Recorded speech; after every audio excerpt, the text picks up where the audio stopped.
O que o apóstolo Paulo ensina a respeito do cargo e da pessoa que ocupa o cargo?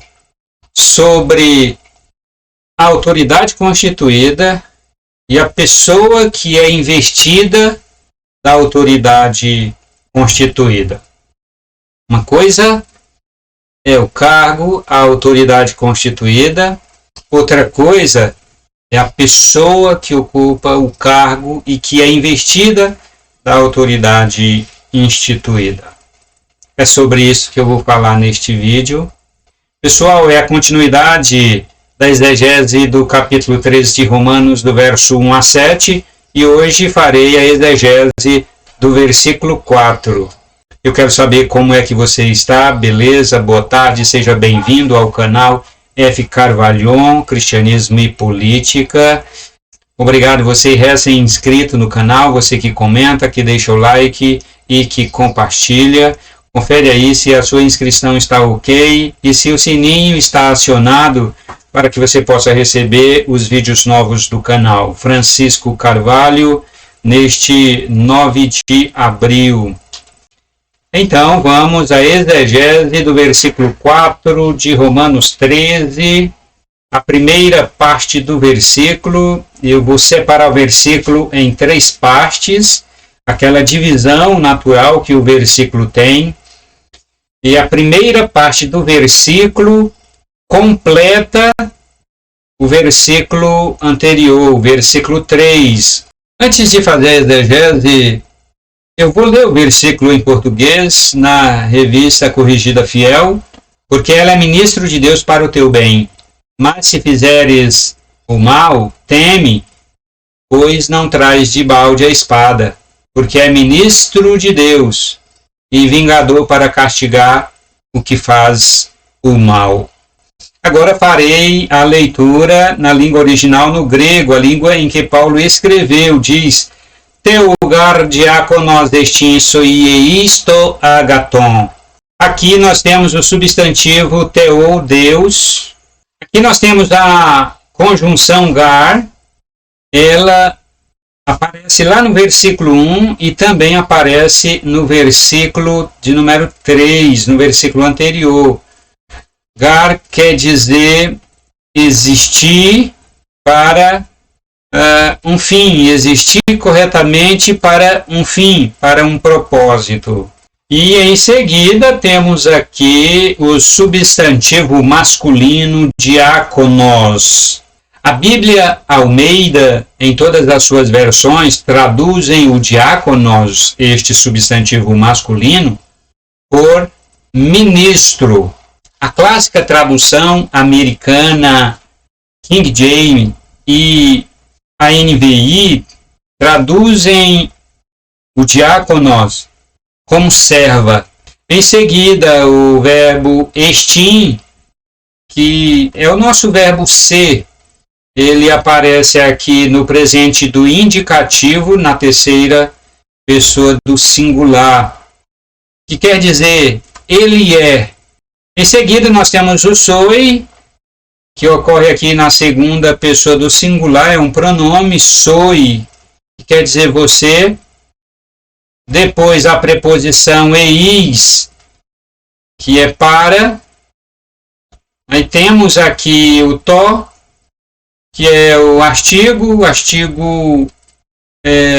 definido ou a. E a última palavra aqui desta primeira parte do versículo é o adjetivo. É um adjetivo neutro no singular, que é o agaton, que quer dizer bom, bem. A transliteração para o português fica Deus para servo ele é, para vocês, para bom.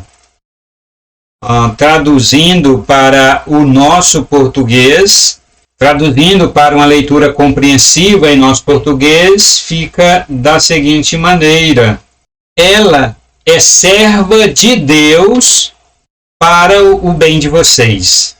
É esta a correta tradução. Algumas considerações aqui, minha gente. Esta primeira parte do versículo 4 completa o sentido do versículo 3. Lá no finalzinho do versículo 3, olha só o que diz: queres tu, pois, não temer a potestade? Faze o bem e terá o louvor dela. O início do versículo 4 completa o versículo 3, porque ela é ministro de Deus para o teu bem. Outra consideração a fazer aqui é o substantivo masculino diáconos. As versões, as traduções, Almeida, em todas as suas versões, traduzem como ministro. Já a King James, a versão americana, a tradução americana King James e a NVI, dentre outras, traduzem como serva. Já a versão católica, edição pastoral da editora Paulus, traduz diáconos como instrumento. Então, nós temos aqui pelo menos 3 traduções para a palavra diáconos: ministros, serva e instrumento. A minha preferência é pela tradução servo. Então, eu vou usar, em vez de ministros, instrumento, eu vou usar a tradução servo. Então, a tradução fica assim: ela é serva de Deus para o bem de vocês.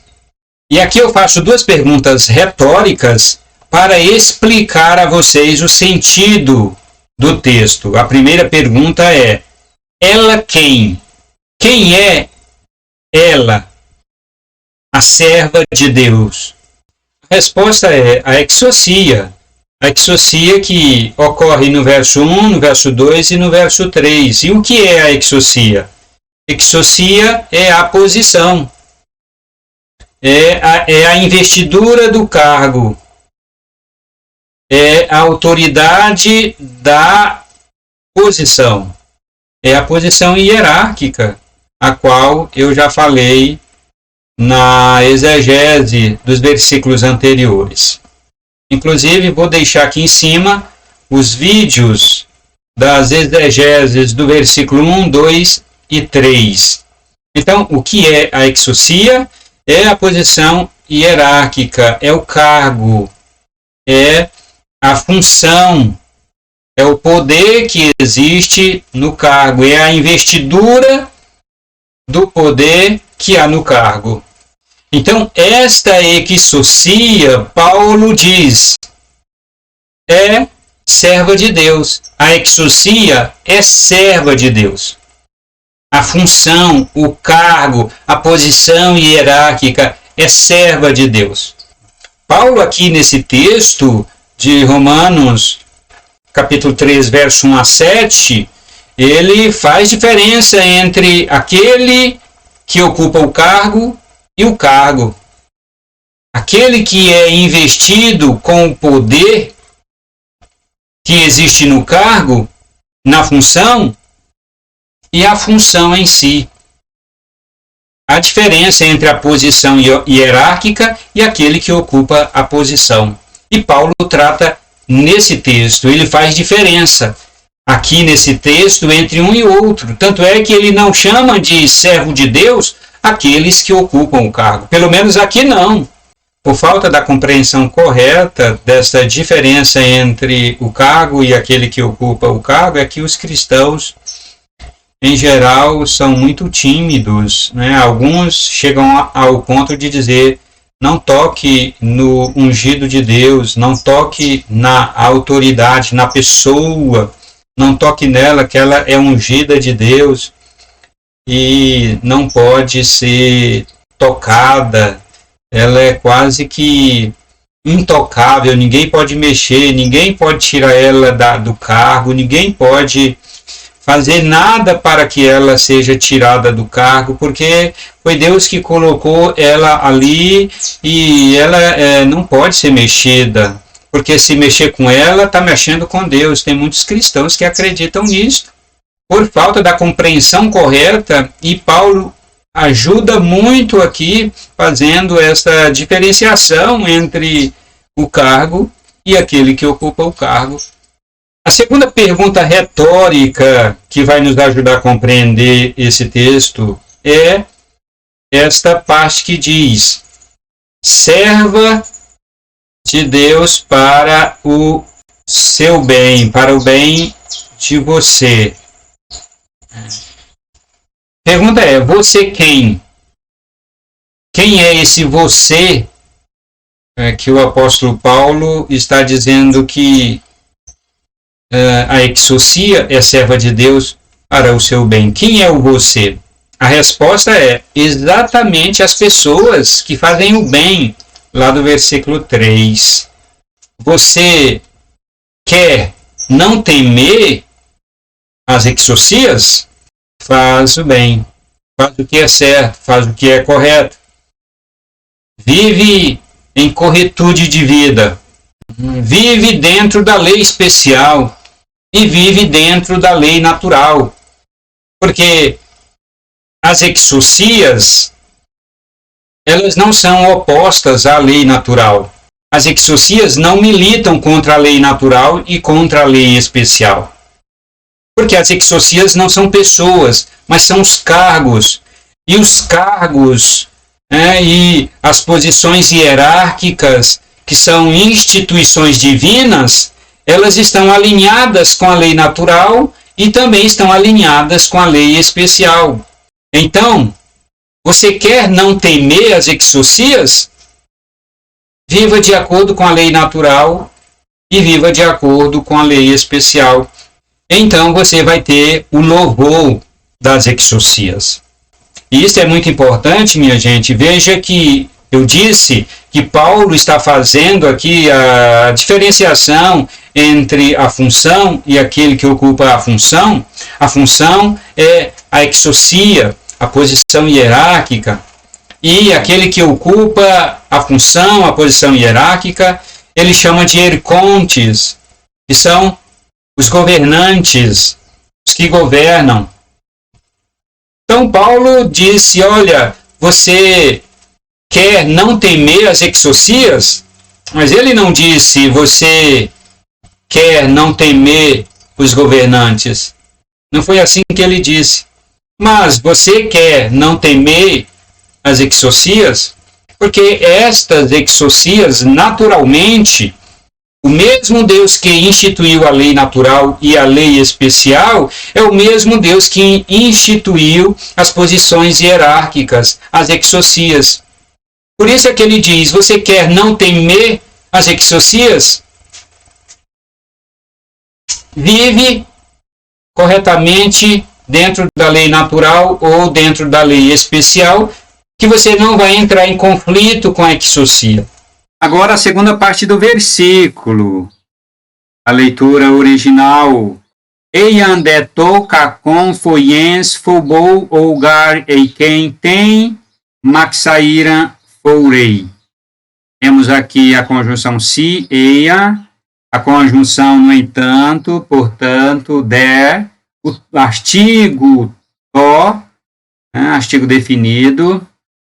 Nós temos aqui o kakon, ele é o adjetivo mal. Temos em seguida o verbo foyens, na segunda pessoa do singular, que é você faz. Nós temos aqui em seguida outro verbo, que é o phobou. Ele está também na segunda pessoa do singular, ter medo, tenha medo. Em seguida, o advérbio de negação. E gar, que está presente, ele é a conjunção importante aqui nesse texto, que está presente lá no versículo 1, está presente no versículo 3, e aqui no versículo 4 ele aparece duas vezes, que é existir corretamente para um propósito, para um fim, para um objetivo. Aí nós temos o advérbio aqui em vão, e nós temos o artigo tem, que também é outro artigo definido, mas é um artigo feminino acusativo. E em seguida nós temos aqui o substantivo maxaira, que a espada é o substantivo feminino, a espada. Esta espada, a macaíra, a qual a exousia detém o poder dela, detém ela em sua mão, é uma espada pequena, é um punhal. Era uma arma específica, um instrumento útil para abater animais, para atividades domésticas. Então é este instrumento de corte, chamado de macaíra, é que Paulo diz que a exousia detém o poder dele para reprimir o mal e abater o malfeitor. E aqui o verbo forei, na terceira pessoa do singular, é a última palavra da segunda parte do versículo, é o verbo carregar. Como está na terceira pessoa do singular, traduz-se ela carrega. Ela quem? A exousia. Carrega a espada, ela tem o poder da espada. A tradução literal fica: se, no entanto, mal você faz, tenha medo, não para em vão a espada ela carrega. Ajeitando aqui para ficar na tradução compreensível, diz: no entanto, se você faz o que é mal, tenha medo. Tenha medo, porque não é em vão que ela, a exousia, carrega a espada. O detentor da espada não é o erconte, aquele que ocupa o cargo, mas a exousia, o cargo, a posição hierárquica. Ela detém o poder da espada. E Paulo aqui é muito claro, ele diz: não é em vão, não é à toa que a exousia detém o poder da espada. E aqui é necessário fazer uma pergunta retórica para esclarecer o texto. Porque a exousia, o cargo, a posição hierárquica, tem o poder da espada. Porque Deus instituiu esta exousia com o poder da espada. Por quê? Para que a ordem seja mantida, para que a ordem seja estabelecida. Como ele disse lá no verso 3, tenha medo, você faz o que é mal, que não é de acordo com a lei natural e também com a lei especial, tenha medo. Tenha medo, porque a exousia detém o poder da espada não à toa, não em vão. E Deus assim fez exatamente para que a ordem seja mantida. Se a ordem não for estabelecida, se a ordem não for mantida pela exousia, fica impraticável viver.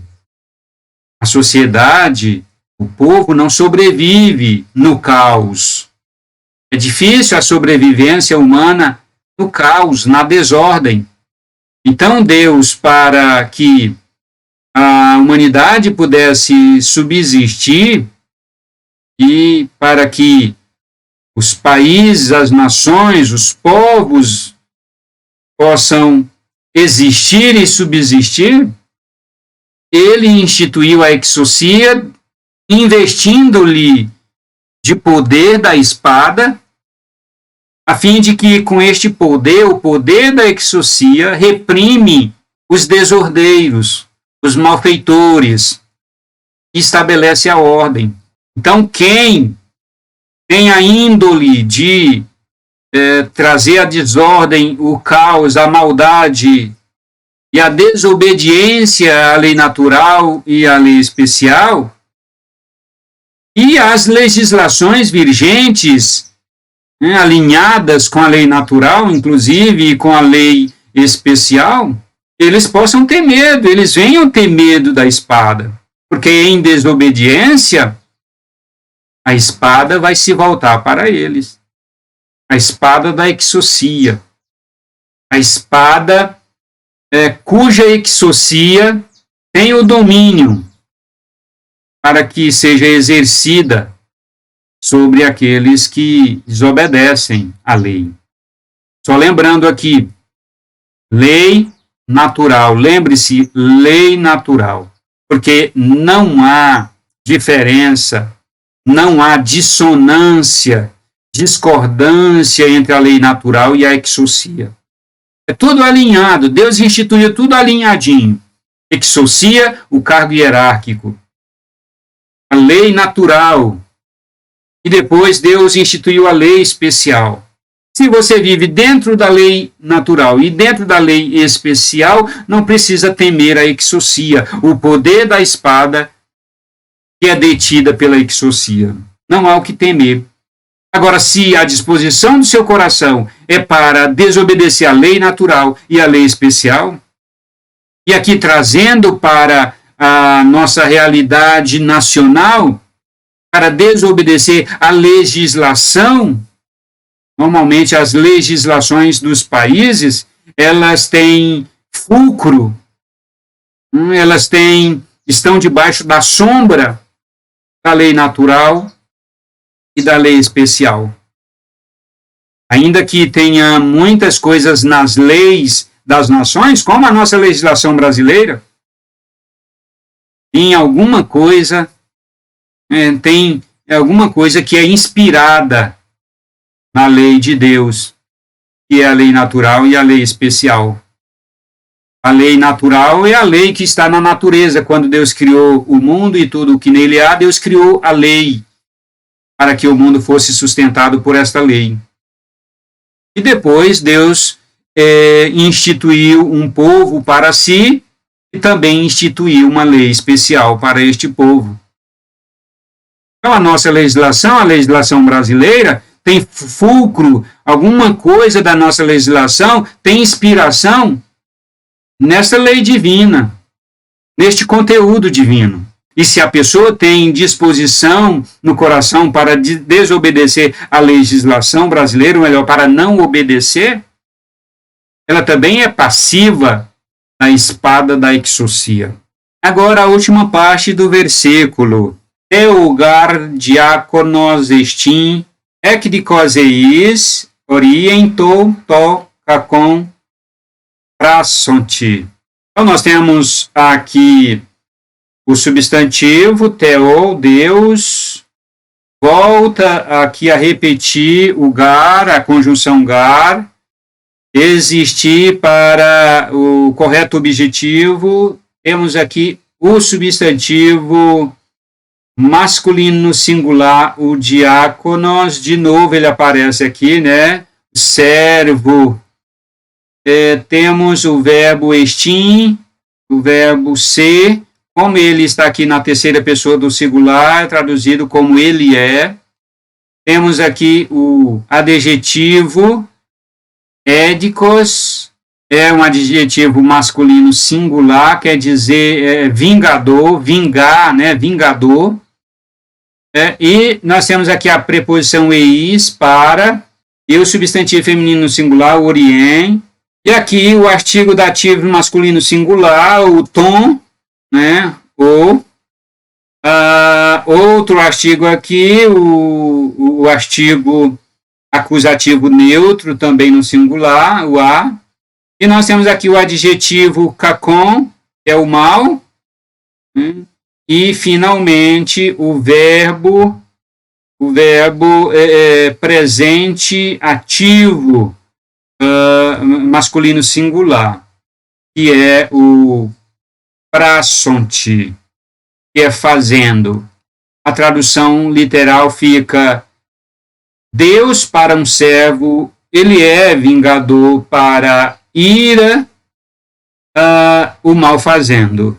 Então, traduzindo aqui para um português compreensivo, porque ela a exocia serva de Deus para o correto objetivo, para vingar a ira de Deus, olha só, para ser vingadora da ira de Deus ao que faz o mal. Esta é a tradução correta. Ela é, a exousia é serva de Deus, que existe com o correto objetivo de ser vingadora da ira de Deus ao que faz o mal. Paulo entra aqui em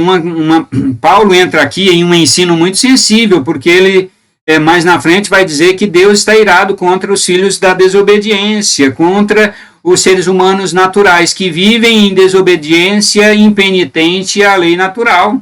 E Paulo diz, aqueles que vivem em desobediência impenitente às leis naturais, as leis mais básicas de sobrevivência e de organização e de subsistência humana, Deus instituiu a exousia para que vingue Deus neles e assim o ser humano possa viver em comunidade, em sociedade e possa se perpetuar sobre a terra. Uma coisa vai puxando a outra. Deus criou o ser humano para se perpetuar na face da terra. E sem a obediência mínima às leis e às regras básicas de sobrevivência, que são presentes na lei natural, e mais claramente como um holofote de 5.000 watts nas Escrituras Sagradas, que é a revelação especial, a lei especial de Deus, o ser humano não poderia subsistir. É isso aí, minha gente. Espero que esta exegese, este doutrinamento bíblico sirva para você, para a sua compreensão, para o melhoramento da sua visão de mundo e até mesmo para que você possa adotar uma visão de mundo bíblica. Espero que seja relevante para você.